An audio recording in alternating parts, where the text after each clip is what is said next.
Ok, pues muchachos, pues bienvenidos. Pues tenemos que continuar con nuestros puntos de derecho civil, que hemos estado haciendo una recopilación muy en general de varias secciones del derecho civil que se manejan a partir de qué, de la cuestión de obligaciones que se generan para qué, para poder comprobar la posesión de bienes, y hablábamos sobre la cuestión de patrimonio, y a partir de ese patrimonio también hablábamos que las formas de transmisión que el mismo Estado nos da y reconoce son establecidas dentro de este mismo Código Civil, que para ese caso señalábamos que son los contratos, y que en segunda instancia tenemos la cuestión de la herencia. La herencia va a ser nuestro segundo elemento más común para la cuestión de transmisiones. El primero, obviamente, por la cuestión de los contratos. ¿Por qué? Pues como ya sabemos, es intervivos entre personas vivas, y donde el elemento que nos da a conocer ahí es la cuestión de la voluntad, que a partir de la voluntad es la decisión de las personas de comprar, de vender, de adquirir o tomar posesión de un bien o dar en posesión algún bien. Y que es una de las cuestiones que el Estado reconoce, y si hay que señalarlo también dentro de nuestra cuestión de la misma sociedad. ¿Qué dijo el derecho? Dice, pues oye, tengo que regularlo, hay que regularlo porque es una situación bastante común, y que tenemos que manejarla y controlarla dentro de la sociedad. Y pues se da esta cuestión de, vamos a señalar, bueno, hay que manejar cuáles son las obligaciones que tienen las personas. Pero ¿de dónde van a surgir también esas obligaciones? La obligación va a surgir a partir de qué? De la existencia de la persona. Que hablábamos que tenía personalidad, tenía nombre, tenía tipo de persona, si era persona física, si era persona moral, y a partir de ese tipo de persona podían definirse estos derechos que él podía adquirir. Que hablábamos que la persona física es la persona particular, el sujeto con nombre y apellido, que va a tener también un domicilio, que va a tener un reconocimiento dentro de la sociedad, y obviamente va a tener derechos y obligaciones. Algunos de goce de los 0, o bueno, desde antes de nacer hasta los 18 años, y los derechos propios de la mayoría de edad, que van a ser los derechos de ejercicio. De 0, de antes de nacer a 18, todo es para gozar. Todo el beneficio te lo otorga el Estado, te va a proteger y te da lo mejor. Cumple los 18 años y dice, señor, ahora usted tiene que ejercitar los derechos que le otorgamos. Y a partir de ese reconocimiento también se considera, ¿qué cosa? Que la persona tiene la capacidad intelectual para tener conciencia de sus bienes o sus objetos. Y a partir de eso la persona obviamente va a decir, ok, oiga, entonces ahora ya soy mayor de edad, ¿puedo hacer lo que yo desee con mis bienes? Sí. Si tú tienes algún objeto que tú adquiriste o que tú fabricaste o que hiciste y lo quieres transmitir a alguien, adelante, tú vas a tener estos derechos. Y a partir de esta cuestión de derechos como persona física, que ya soy reconocido en el Estado, y también por ahí las cuestiones no muy agradables, pero reales, del pago de impuestos, ya vamos a reconocer. Otro derecho que nos otorgan a partir de los 18, la cuestión de el derecho a votar.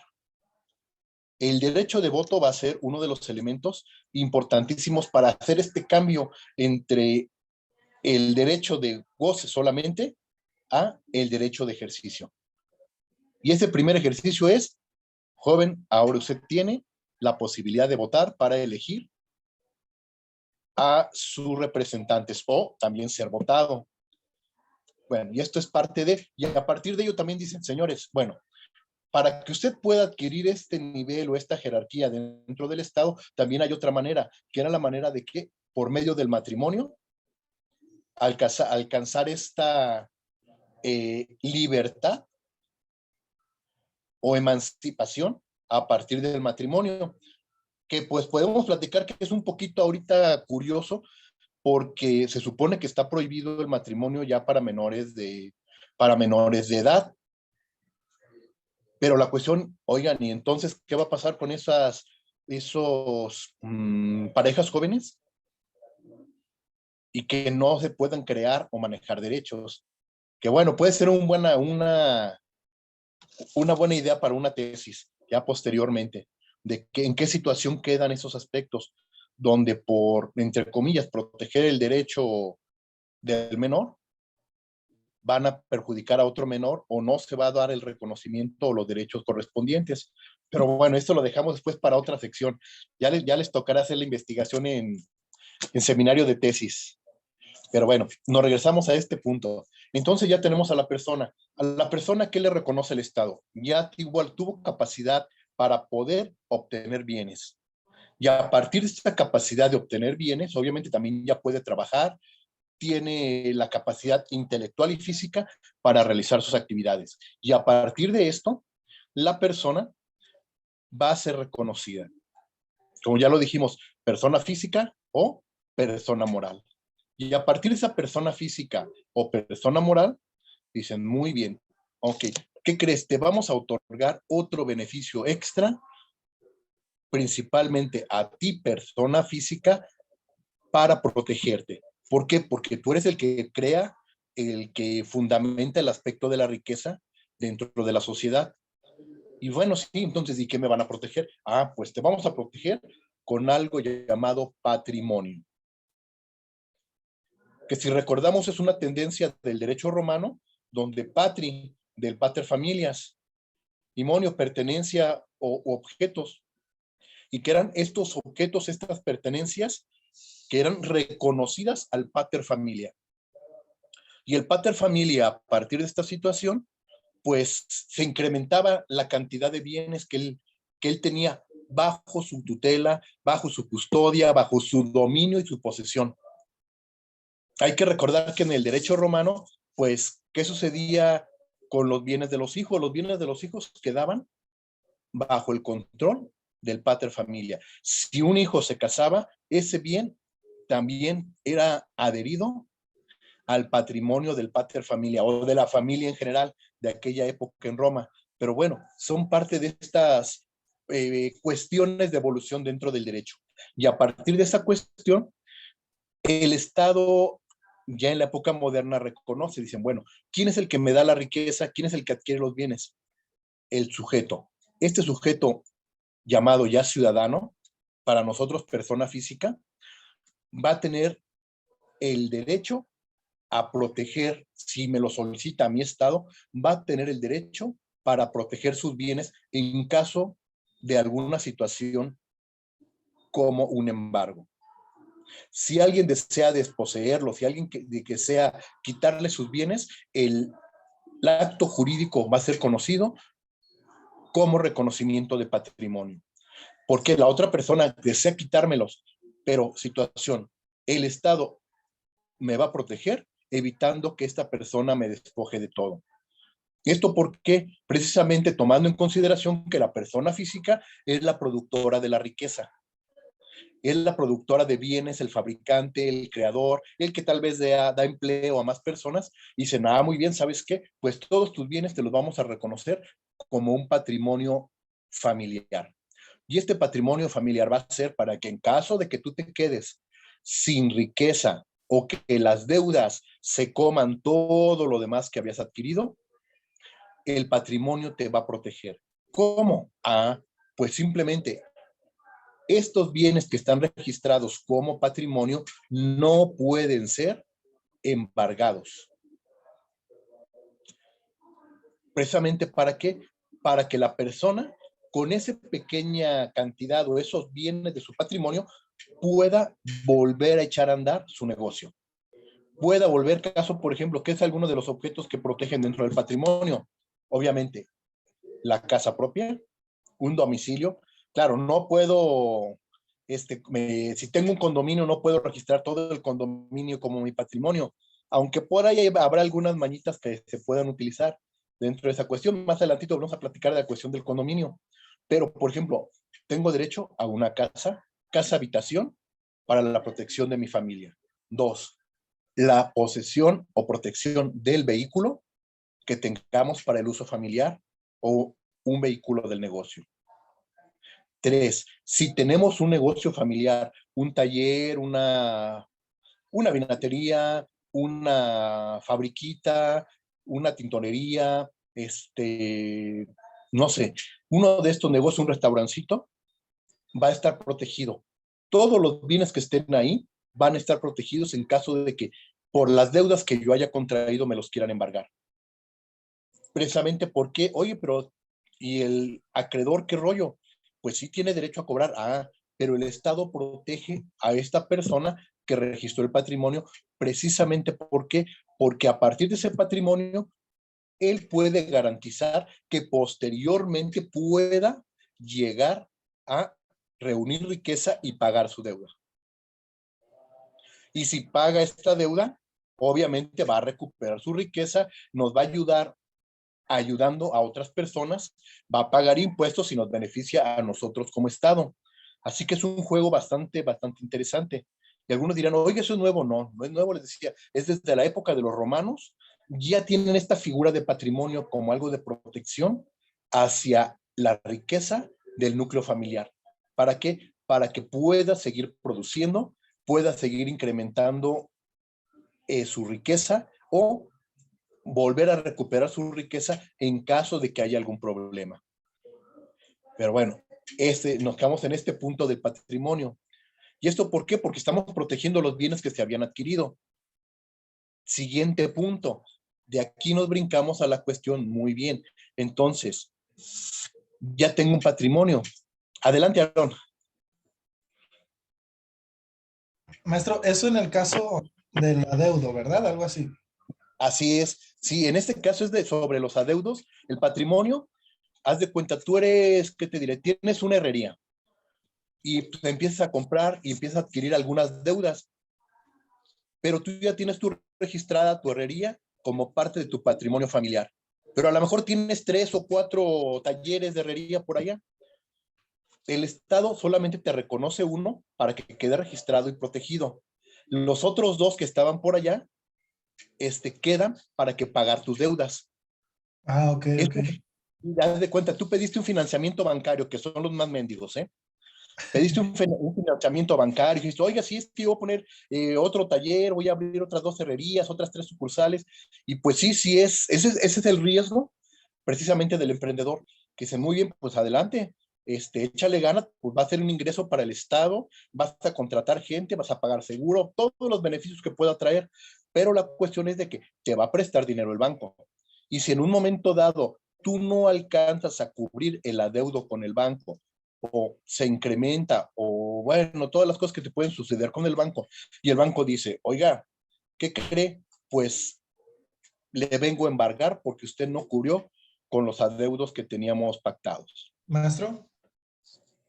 Adelante. Y en el caso de que esta persona caiga a la cárcel, ¿qué se hace con sus bienes? En la cárcel, situación.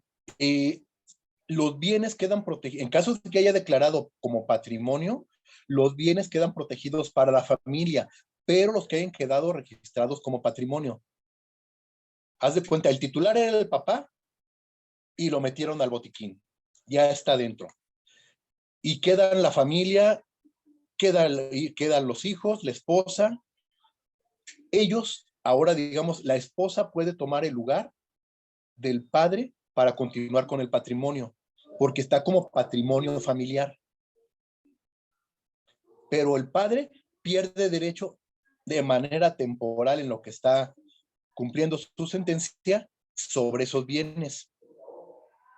Ahí entonces entraría lo de la posesión y la propiedad. La posesión y la propiedad. Caso, una persona, aunque esté en la cárcel, no pierde sus posesiones, perdón, no pierde los objetos o sus propiedades. Haz de cuenta, una persona que cae por homicidio y tiene 5 residencias, tiene 5 coches, 10 vehículos para su negocio y todo. ¿Qué va a suceder? De esos bienes que él tenga, le van a quitar para pagar el daño que causó. Pues ¿cuánto cuesta el del homicidio? Pues el homicidio salen 100,000 pesos. El muertito salen 100,000 pesos. De ese dinero que él tiene, y esos bienes que él tiene, van a tomar para cubrir los 100,000 pesos del costo del muertito y lo necesario para la indemnización de la familia. Haz de cuenta, si tenía 300 millones y son requeridos 5 millones, solamente toman esos 5 millones para indemnizar a la familia. No toman la totalidad. Situación con las deudas civiles. Aquí importante, para que mucho ojo, porque por eso no nos quieren a los abogados. Hasta el momento no hay cárcel por deudas civiles. Sí, ¿por qué creen que, bueno, por qué creen que los bancos no les gusta mucho jugar con los abogados a la cuestión de financiamiento de estas cuestiones? Porque hay una mala práctica o una muy buena jugada que puede ser dependiendo del punto de vista, que es, por ejemplo, si tú tienes un adeudo, el banco te lo puede requerir, pero obviamente, pues si no tienes para pagarlo, pues no lo pagas. Tienen que transcurrir 5 años para que quede fuera ese adeudo. A los 5 años la deuda se pierde. Adelante, Fabiola. Entonces, esas demandas civiles serían, por ejemplo, las personas que piden préstamo a, no sé, Coppel, Electra, no pueden pagar después y posteriormente se los están cobrando, ellos dicen no puedo pagar, se va. Creo que hay algunos despachos que llegan a comprar esa cartera de clientes morosos y ellos Así empiezan es. a cobrar y empiezan a mandar te vamos a embargar y te vamos a quitar todo esto. Entonces, obviamente la persona se espanta, pero tampoco puede pagar y entonces esa cartera de clientes se vende a otro despacho que vuelve a hacer lo mismo y se va pasando de despacho en despacho. Entonces, por eso no procede ni embargo, ni arresto, ni nada. Así es. Fíjate, ahí el tip en esta cuestión de los bienes es que situación, después de los 5 años ya no te pueden cobrar. Tienen que pasar 5 años para que el adeudo quede fuera, nota. 5 años a partir de que se empieza con el primer incumplimiento de pago o 5 años desde que se empezó con... No, desde el incumplimiento de pago. Tú ya no pagaste y durante 5 años te mantienes sin pagar. Y La por deuda ejemplo, en los casos en los que han pasado más de 5 años y siguen cobrando de otro despacho o así. Aquí la cuestión. También algo que sé es que piden acuerdos, ¿no? Así como que te vamos a condonar tanto de pago, pero ya paga esto. Ajá, pero fíjate, les doy el tip, aunque, ojo, esto nunca lo dijimos, ¿eh? La cuestión es, realmente no te pueden cobrar. Si no tienes dinero para pagar, nadie está obligado a lo imposible. Situación, no te estás negando al pago porque hablaste con ellos, pero pues si no hay posibilidad económica para el pago, pues ¿qué haces? Ni modo. La cuestión es de que por ese tipo de adeudos no hay cárcel. Eso sí, no te los vas a quitar de encima durante 2, 3 añitos, van a estar jode para poder tratar de cobrar el adeudo. Van a ir a tocar caso mis amigos de Coppel, de Electra, que van y casi te tiran la puerta, que son los que intentan cobrar ese adeudo. Y a partir de eso, precisamente como los abogados sabemos que no se puede recurrir a la cárcel, pues por eso muchos prefieren no darnos créditos a los abogados. Regularmente, y es que yo algo había escuchado también de que ahora, si por ejemplo, ya pasó el tiempo, no pudiste pagar y te están molestando por teléfono, ya también puedes demandarlos porque te están hostigando por teléfono, que te paga, y es algo que ya no deben de hacer, pero desconozco que también. Sí, aunque fíjate, es que este de paga y paga, la cuestión es que esa es la técnica para el cobro de ese tipo de adeudos, de estar operación mosquito y friegue para cobrar. Y también recurren, por desgracia, a la cuestión de las amenazas. Son muy dados a amenazar, que ahí la cuestión sí los puede llevar a ellos para que tú levantes una denuncia penal, precisamente por la cuestión de la amenaza. Ellos lo saben, por desgracia, la gran cantidad de amigos que trabajan o andan en el área de la cobranza extrajudicial nunca han estudiado derecho. o son gente que llegó a primero o segundo semestre y o por cuestiones del destino tuvieron que salirse de la carrera y nunca llegaron a este nivel para platicar de esto, precisamente de que la deuda no es exigible por medio de la coerción. Si la persona es coercionada psicológica o físicamente, no es válido el cobro. Ahora, situación, sí se pueden adeudos grandes, ya en adeudos importantes, no ahí sí es otro negocio distinto, precisamente porque ahí sí se puede proceder a un juicio. ¿Cuál es la diferencia? Entonces tiene que reunir como que de cierta cantidad en adelante para considerarse importante. Así es, precisamente porque, pero no importante para el juzgado, ¿eh? Tú si quieres demandar a una persona por 100 pesos, por 100 pesos la demandamos. La bronca. Ni siquiera, bueno, Sí, los 100 no, pesos no equivalen ni lo que te vas a gastar de estacionamiento.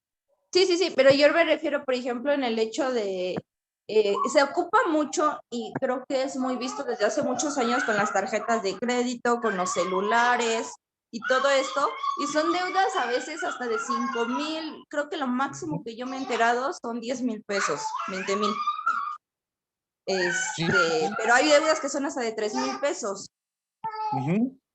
esas son las que compran los despachos para cobranza extrajudicial. Esa, yo despachito la compro y lo que yo le pueda sacar, ese es mi negocio. Pero para, ¿cómo te diré? Para bien y para mal. Regularmente el encargado de esos despachos de cobranza extrajudicial sí es un abogado, pero todos los chalanes o todos los chícharos que andan ahí son gente común, no, ni siquiera estudiado derecho, y precisamente a ellos les dan, ¿cómo te diré? Ese tipo de cursos de tú lo puedes, échale ganas, etcétera, etcétera. Tú cobra porque cobra, y literal, esto los avientan a la calle, échale, y le dicen, mira, de lo que cobres, yo te doy un porcentaje, más tu sueldo. Así que, pues, si quieres dinerito, pues, perdón de la expresión, pero chingalos, para que saque el dinerito. Y a partir de que saquen estas cantidades, pues ellos les toque esa comisión. Pero la cuestión es de que no saben en qué momento quebrantan o violentan el aspecto de la ley. Ahora ya está regulado, ¿eh? Hace muchos años, por ahí nos tocó escuchar un caso de unos chavos que fueron a cobrar allá a la colonia en el Saus. Y me acuerdo porque fue muy sonado. Fueron, casi tumbaron la puerta, estaba la abuelita y estaba la mamá, personas de la tercera edad, los amedrentaron, les gritaron, casi las patearon, al perro y al chamaco lo aventaron por allá. No, todo un drama, y pues sí, le sacaron dinero, todo bien. Los chavos se bajaron, era un edificio, y estaban allá abajo. En eso llegaron los hijos y ya vieron el rollo y los encontraron allá abajo. Pues ya se imaginará el desenlace, a los 4 en el mismo carro. Ahí se los echaron. Ese es el riesgo de la cobranza extrajudicial. Eso sería hace que unos 10 años, 10, 12 años de eso más o menos. Y era muy notorio porque sí, había una boga importante de cobranza extrajudicial. Incluso ya Verdíalos tenía una carpetita donde había hecho una pequeña colección de todos estos documentos de cobranza extrajudicial. Que algunos súper bien hechos que decías, ay, no inventes, si no lo lees, no le pones atención, hasta el final dice en letra pequeñita, este meramente es un aviso, este es un ejemplo de lo que le podría ocurrir a usted en caso de no cubrir la deuda, pero en letra mini y hasta abajo de panfleto de una carta, de una hoja oficio. Y todo, y se va a morir, lo vamos a llevar y va a estar 20 años en la cárcel, y por fraude, no, te lo ponían, y con los sellos, con los emblemas, ya estaba la PGR, ya estaba la Fiscalía, la Policía del Estado, el FBI, la KGB, no, todos los que se imaginen, ahí estaban en la hojita para pantallar con todos los sellos, las 800 firmas para que se viera muy apantallador, y hasta abajito decía, este es un ejemplo de lo que le puede suceder. Pero porque eran prácticas muy comunes de esa época, y precisamente por situaciones como la que les platiqué, empezaron a regular esto, porque ya era excesivo, ¿eh? Y se llegaron a dar casos de violencia y de agresiones tanto de clientes como a los que cobraban bastante fuertes. Y a partir de eso empezaron a regular y empezaron a controlar ese aspecto. Pero situación, el adeudo no te lo pueden, después de deudas pequeñas, situación, Ahora, si tú debes lo de un coche, debes lo de una casa, situación, el monto vale la pena para cobrarlo por medio de juicio. De igual manera, ahorita le estoy diciendo por el lado del deudor, por el lado del acreedor. Tú como abogado, es lo primero también que tienes que recomendarle a tu cliente, decirle, checarle, oiga, mire, este juicio sí conviene. Le recomiendo que lo llevemos a juicio para el cobro de la deuda. Pero si tú ves que es un monto pequeñísimo, los 3,000 pesos que quiere cobrar la señora, pues recomendarle tratar de hacer una mediación, si es posible, o tratar de negociarlo de persona a persona. Y pues recuerden, más vale un mal arreglo que un buen juicio.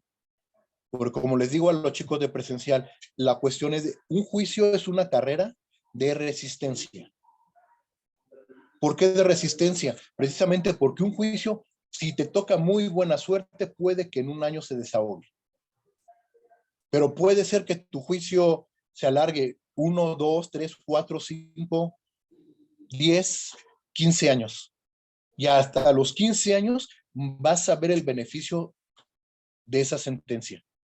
Y literal, si el cliente no tiene para pagar, perdón, para sostenerse durante el juicio, pues literal, ni para qué recomendárselo. También si se puede llegar a un acuerdo, hagan de cuenta. En este caso les decía los 3,000 pesos. Oiga, muy bien. Oiga, pues sí, yo sé que son los 3,000 pesos, pero podemos llegar a un acuerdo. Si le doy 2,500, quedamos a mano, adelante. En ese momento recomienden al cliente, de lo perdido, lo encontrado es ganancia. Precisamente, ¿por qué? Porque también ver la condición de las personas. Y yo les diría, también dependiendo del sapo, la pedrada. Precisamente, ¿por qué? Porque si ves que no hay bienes, no hay nada que valga la pena para hacer un juicio, ni recomendárselo, porque es una pérdida tanto de tiempo como de recursos para el cliente. Y también para ti va a ser desgastante, porque vas a estar en espera de que te paguen, y si no hay el recurso, pues tú cómo te sostienes. Esto es lo que nos lleva mucho a ahorcarnos, ¿eh? Literalmente de que tú le pones, como decían, tú le pones toda la carne al asador a un juicio y literal le apuestas por él porque es un muy buen beneficio para ti, un porcentaje interesante. ¿Y qué crees? No sale. Y tú esperabas que saliera en un año, pasaron 2 años, 3 años y no sale. Y tú le invertiste todos tus recursos, literal, te puedes quedar en la calle invirtiéndole recursos personales. Y la cuestión es de que hasta que salga ese juicio, pues tú estás amarrado, te quedaste sin fondos y tienes que estar arañándole por ahí de cualquier otra cosita. Por eso es muy importante tener una visión en esta cuestión del derecho civil, tener una visión de qué tan benéfico puede ser un juicio o hasta qué punto dejarlo por la paz, decir, ¿sabe qué? Discúlpeme, mire, su juicio no conviene. O qué tan benéfico es una mediación o negociación con los clientes. Caso, por ejemplo, ahorita hemos estado escuchando varias en torno a la cuestión testamentaria o sucesoria, y donde el problema es donde algunos de ellos dicen, no, ¿sabe qué? Es que somos 3 hermanos, pero yo no voy a firmar si ellos no me ceden mayor cantidad de la que de ellos. Y literal, es una pugna entre ellos y que nos lleva a tener un problema precisamente. ¿Por qué? Pues porque a lo mejor no hay suficiente recurso, porque ninguno de los 3 se va a poner de acuerdo, o lo que les hace falta es una buena platicada. Y les podría decir que incluso hasta una botellita ahí de recomendación en ese tipo de negociaciones cuando se pueda. Precisamente, ¿por qué? Porque la negociación es meramente hablar y negociar y llegar a un acuerdo. Y a veces las personas tienen miedo a hacer estos acuerdos. Ahorita también les recomiendo también que cuando tengan oportunidad, si tienen posibilidad de tomar algún curso de mediación o de medios alternos de resolución de conflictos, está siendo útil para todo tipo de conflictos también, aunque nos están ganando ahí el mandado los amigos de psicología, que ellos lo utilizan mucho para problemas vecinales, para problemas intrafamiliares y esto, pero a nosotros también nos sirve como un recurso. Claro, no vas a ganar como en un juicio, pero va a ser más rápido de resolver y a un costo menor. A lo mejor una mediación se puede llevar en 3 meses, se resuelve con una mediación. Lo que un juicio te iba a llevar 5 años, llegan a la mediación, ya lo platicaron, ya lo resolvieron ahí, y el juez te dice, muy bien, adelante, por si quedamos el siguiente paso, y a partir de eso, se resuelve tu juicio rápidamente. Problema, si le doy el lado negativo, la ganancia es mucho menor para nosotros. ¿Por qué? Porque por la mediación vas a cobrar 10 o 15 mil pesos, 20 mil pesos, tal vez 30 mil pesos. En cambio, en el juicio, a lo mejor es un porcentaje del total. Si la casa costaba 1 millón de pesos, a lo mejor tú negociaste por un 30% del valor total de lo recuperado. Y pues ya 30% de 1 millón de pesos, pues ya es interesante. A diferencia de la mediación que puede quedarse en eso. Pero bueno, son recursos que les recomiendo. Les digo, la mediación es un recurso que están poniendo de moda, ¿eh? Lo están poniendo de moda en muchas áreas, pero hay que ser muy selectivo. El problema es de que lo quieren meter en todas las áreas, ¿eh? Así como que, oye, ese es la panacea universal y va a resolver todos los problemas en torno jurídico, y pues la verdad no. Hay juicios donde literal, tú ya habías platicado con la persona, bueno, perdón, mediaciones, ya habían platicado con la persona, ya se había negociado, ya se habían firmado, y literal, hay que llevarla a juzgado porque la persona incumplió. Y la persona se dice, oiga, es que, ¿qué pasó? Si usted ya me había dicho que ya todo estaba correcto. Pues sí, pero ya no depende de nosotros, depende de la otra persona que no cumplió lo pactado. Él no cumplió lo que se había prometido. Nosotros sí. Y pues ni modo, hay que irnos a juzgado. Y claro, también personas que te van a decir, oiga, vámonos directo a juzgado. No, yo no le entro a esta cuestión de mediación. O como decíamos, por ejemplo, en cuestión civil hay dos medios. Uno, la negociación civil para que recuperes el patrimonio, bueno, el dinerito que había por ahí o tus bienes te sean recuperados en derecho civil. Derecho penal. En derecho penal, literal, te lo vas a joder. ¿Por qué? Porque no vas a recuperar tal vez un 50% de lo que te robaron, 50% de lo que te despojaron. En la gran mayoría de los casos no vas a recuperar el 100%, más sin embargo vas a tener la persona guardada durante 3, 4, 5, 10 años, y él le va a tener que invertir para mantenerse en el interior. Que también es cuestión, porque muchos dicen, oiga, pero ¿por qué no lo meten a la cárcel? Discúlpeme, es que pues el delito que cometió y pues o la situación que se dio no lo afecta para eso. Oiga, pero yo quiero que se siga por el área penal. Pues adelante, nos vamos. ¿Por qué? Pues lo metemos por fraude, por abuso de confianza. Adelante, por ahí puede entrar esta situación. Pero también señalarle a la persona, oiga, pero en estos casos, por el lado penal, es muy posible que usted no recupere el total de sus bienes, ¿eh? Una parte, un porcentaje, tal vez, o tal vez nada. Oiga, pero es que yo quiero verlo refundido en la cárcel. Adelante, continuamos con eso.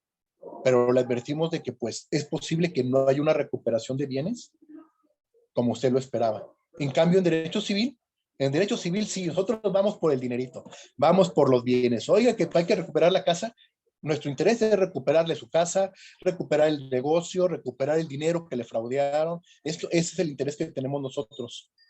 Este es parte de este juego dentro de la mezcla de los dos derechos, tanto derecho penal como derecho civil. Le digo, puede ser útil, pero ahí sondeando el manejo con el cliente, qué es lo que desea. Y obviamente también decirle, oiga, pues se arriesga esto, estos son los riesgos y estos son los beneficios. Usted dígame, ¿por cuál nos vamos? ¿Qué prefiere? ¿Recuperamos sus bienes o nos vamos por el área penal? Sí, recuerda, aquí en esta área, en ese aspecto, en derecho no nos interesa mucho el rollo de, oiga, ¿y qué le van a hacer esto? No, ahí le dejamos la bronca a los amigos de penología, que chequen cuál va a ser el castigo, cómo lo van a castigar, y que pues a nosotros nos interesa que nos regresen lo más posible, o que se le castigue de acuerdo a la ley. Pero bueno, digo, son visiones distintas que a veces chocan mucho con con el rollo de criminología, que te interesas por el sujeto, pero en el lado del derecho literalmente no hay interés en ese aspecto. Por eso estamos tan atrasados en estas nuevas mezclas entre el derecho penal y los aspectos humanitarios. precisamente porque buscaban esto. Y por el lado del derecho civil, dice, no, pues oiga, yo quiero que me paguen, yo quiero que me regresen mi terreno, yo quiero recuperar mi casa, o quiero que me devuelvan el dinero de lo que ya pagué. Y esa es nuestra parte, al igual que el derecho mercantil. Ya vendí, pues no me han pagado, yo quiero cobrarlo. Adelante, ya sea por el lado de derecho civil o por el lado de derecho mercantil. Pero bueno, en esta misma situación, tenemos entonces de que, bueno, las formas para transmisión son los contratos. Los contratos están llenos ¿de qué? De obligaciones. Obligaciones de uno con el otro, ya sea el que vende y el que compra, el deudor o acreedor, dependiendo, o el donador o donante, dependiendo del tipo de contrato que se haya escogido. ¿Esto para qué? Para tenerlo claro en torno a la forma de transmisión de los bienes.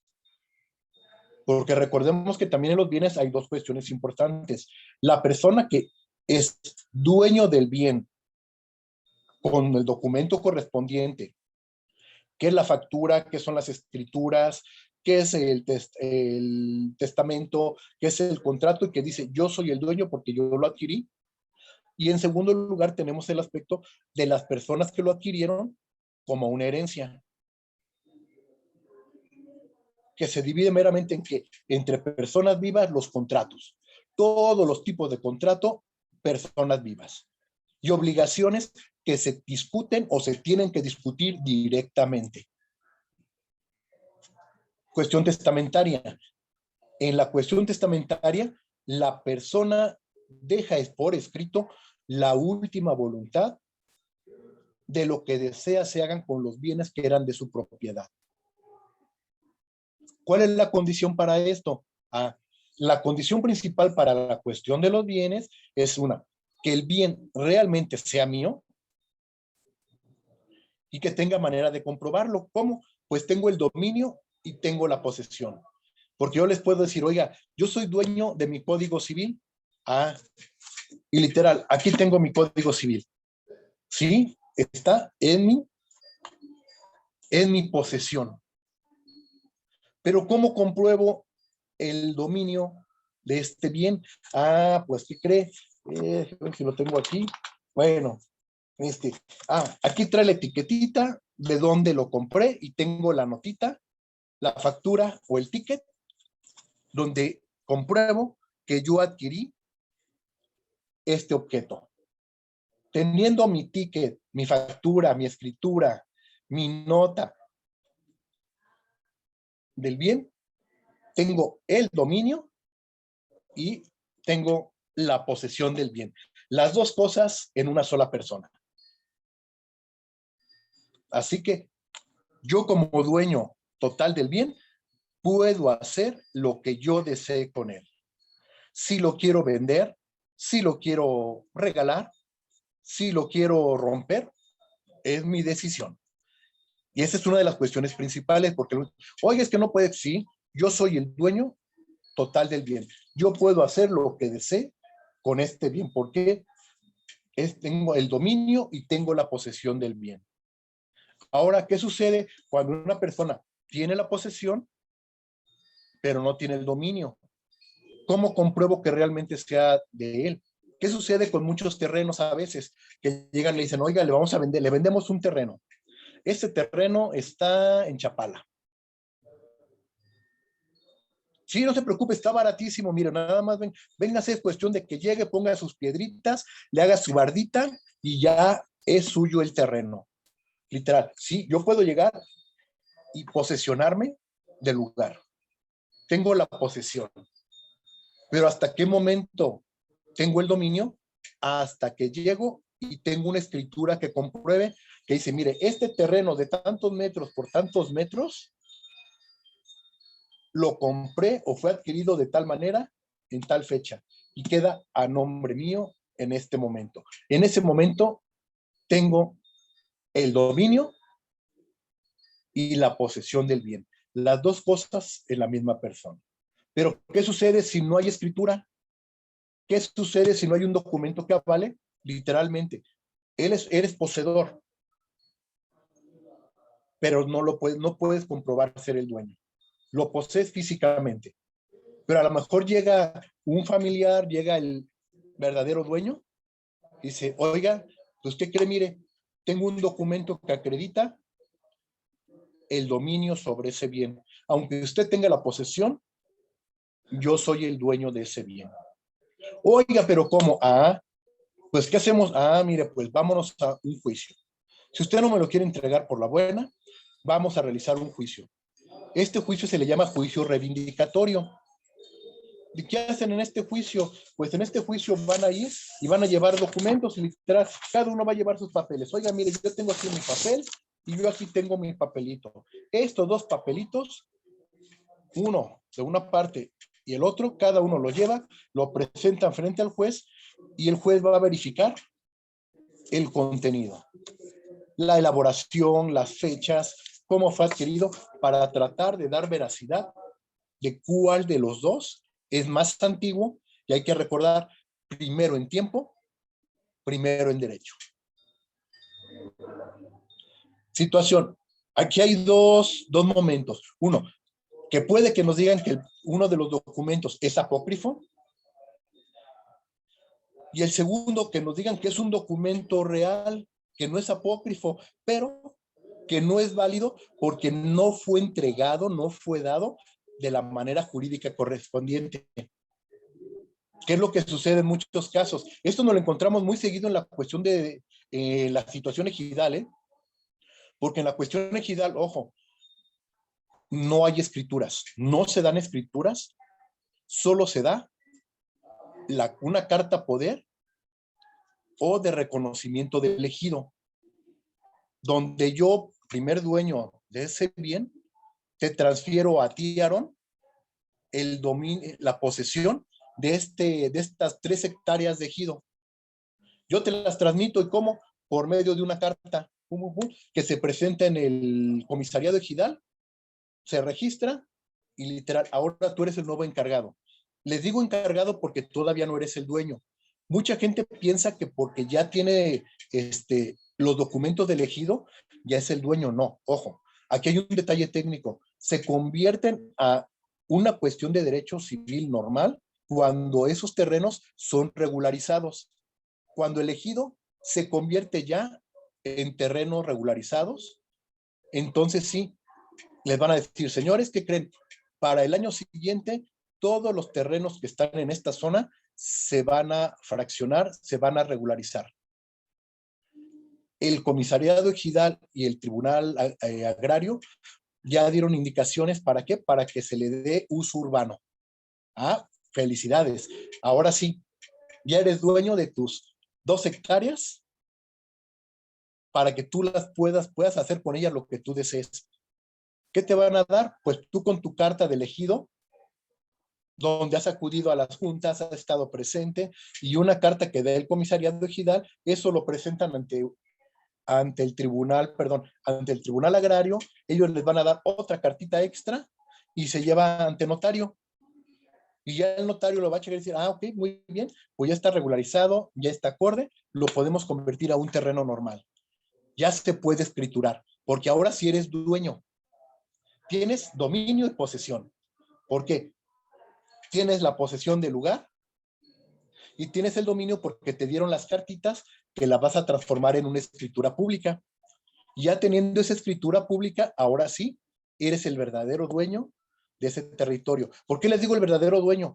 Porque mientras duró como ejido, ojo, mientras siga siendo ejido, si el día de mañana, ¿qué les diré? ¿Quién será? ¿Quién será?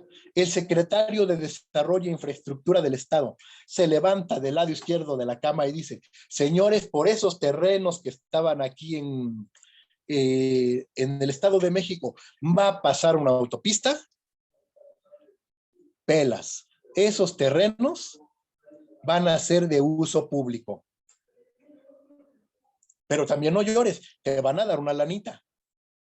Claro, no el valor comercial que tú esperabas, pero te van a dar una lanita por haber tenido esos terrenos durante 30, 40, 50 años. ¿Por qué? Porque tú disfrutaste de esos terrenos. De esos terrenos te dieron siembra. De esos terrenos te dieron agua, etcétera, etcétera. Estuviste disfrutando de ellos, pero también los cuidaste. Pero ahora, por necesidad social y beneficio social, los voy a tomar yo para hacer la carretera México-Tizayuca. Adelante, ahí están esos terrenos.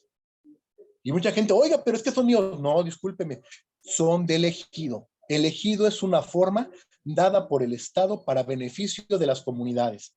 Esos terrenos, ¿a quién pertenecen todavía? Al Estado. Nota, porque hay mucha gente, no, es que ya son míos. No, ojo, ahí la cuestión es, pertenecen todavía al Estado y hasta que no sean regularizados y exista una escritura pública, no son tuyos. Hay escritura a tu nombre, adelante. Ya sean de Aarón, ya sean de Alma, sean de Fabiola, si tu escritura dice, estos 300 metros, estos 3,000, 30,000 metros pertenecen a cualquiera de ustedes, ¿no? Está tu nombre y las colindancias, el tamaño y un pequeño plano. Esos son tuyos. Si tú los quieres vender, los quieres regalar, adelante, no hay ningún problema. Esa ya es tu voluntad y tu decisión. ¿Y qué es lo que hacen? Pues sí, si te dan cuenta, sobre todo en las afueras de las ciudades, se acostumbra mucho que pues en los terrenos ejidales se empieza a construir. El pequeño detalle técnico es de que si en algún momento dado hay una necesidad social y te dicen, dale para allá, y por ahí se va tu terreno, y hay que usarlo, ojo, te quedaste sin terreno.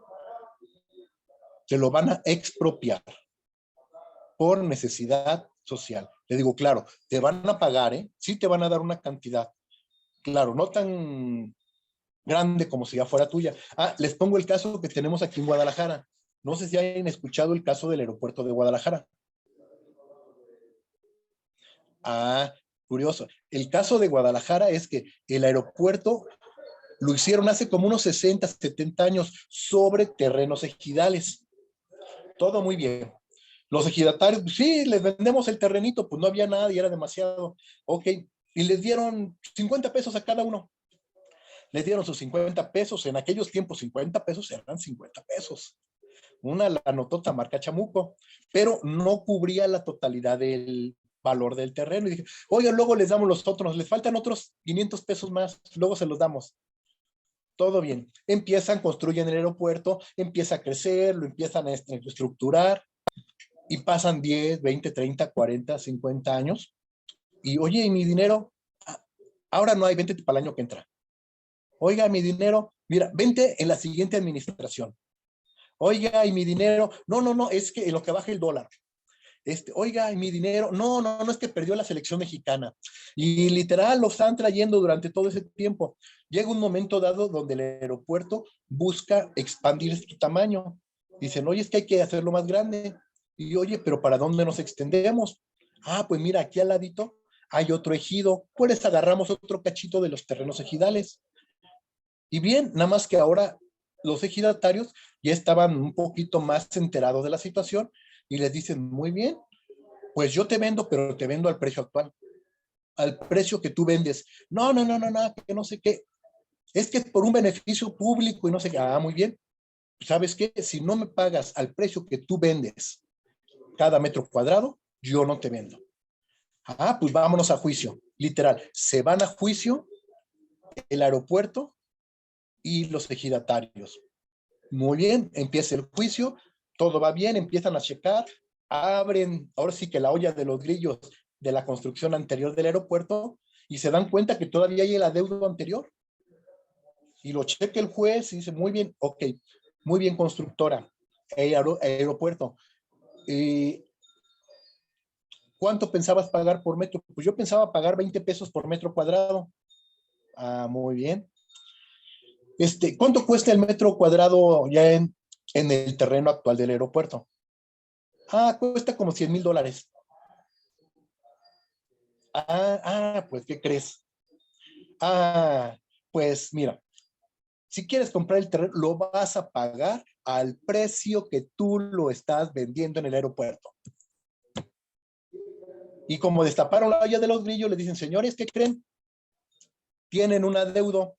Esos terrenos no son suyos todavía, tienen que pagarlos y los van a pagar al precio actual. Les digo, esto tiene como 3 o 4 meses que salió esa resolución, Así que vas a pagar, perdón, yo me quedé en 2,300 millones. Ahí no recuerdo si de pesos o de dólares. Pero una cantidad inimaginable, así gigantesca, de esos terrenos ejidales, que precisamente fue por una tontería, porque en ese momento si el Estado y el aeropuerto los hubieran pagado, costaban 20 pesos, 10 pesos, 5, o hasta creo que eran en centavo el metro cuadrado, lo hubieran podido liquidar. Pero ¿qué hicieron? Dejaron que la deuda creciera. Nunca pagaron esa deuda, pero los ejidatarios siguieron el juicio, mantuvieron, no quitaron que se muriera el asunto, no dejaron que la deuda desapareciera. ¿Y qué sucedió? Pues en este nuevo juicio, literal, les reclamaron, les dijeron, señores, pues, ¿quieren que les vendan? Les van a vender ustedes al precio actual. Al precio que ustedes venden es el precio que van a pagar ustedes por esos nuevos terrenos. Ya se imaginarán la cara de los abogados y de los ejidatarios cuando les dijeron, pues ni modo, señores, les van a tener que pagar. Así que ahora son los ganones. Y eran juicios que decían, no, pues ¿cuándo van a resolverse? Pero situación, un adeudo de ese tipo. Pues chicos, con esto cerramos ahorita esta primera sección. Para la siguiente me recuerdan, nos quedamos ya en la cuestión de transmisión de bienes. Estamos ya en la sección de transmisión de bienes, que ya pasamos patrimonio nuevamente para irnos a la cuestión, hacer la recopilación de el uso de los bienes. Que hablábamos que la cuestión de los bienes, dependiendo del tipo, van a tener ciertas características y que también para la cuestión de la construcción principalmente en los bienes inmuebles, van a tener características, donde esas características tienen que ver con qué, con el tamaño, hacia dónde pongo las ventanas, o si pongo un árbol aquí, oye, que si la rama cae para allá y que si da fruto, y que si las raíces, todos esos detallitos que ya habíamos platicado y que estamos retomando nuevamente. Así que, pues chicos,